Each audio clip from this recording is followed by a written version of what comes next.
On ne connaît rien des thermes gallo-romains saint-quentinois.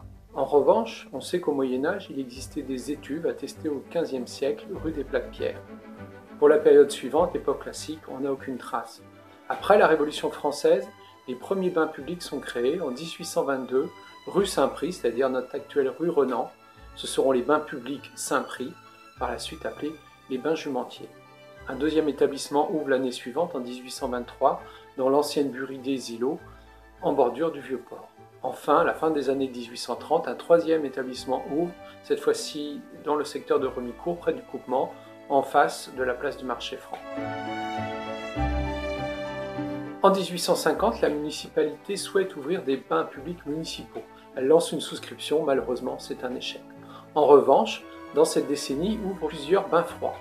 Il y en a un qui s'installe en face de la place de la Liberté, dans le courant de la Somme, et deux autres un peu plus haut, dans l'étang d'Île, en bordure du canal. Et dans ces bains, on s'y lave tout autant qu'on y apprend à nager.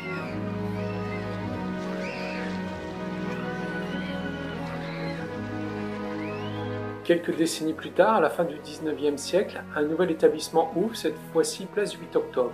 Le bâtiment était orné d'un magnifique cheval qui n'avait rien à voir avec les bains publics, hérité d'un ancien atelier de harnachement de chevaux qui était installé là.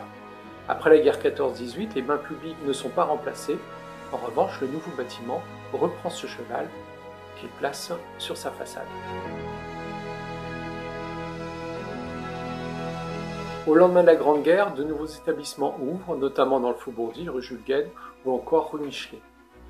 Ceux-ci fonctionnent jusqu'en 1930, date de l'ouverture des bains municipaux, place Campion, réalisé par l'architecte municipal Louis Guindez. Il s'agit d'un magnifique bâtiment de style art déco qui fonctionnera une soixantaine d'années.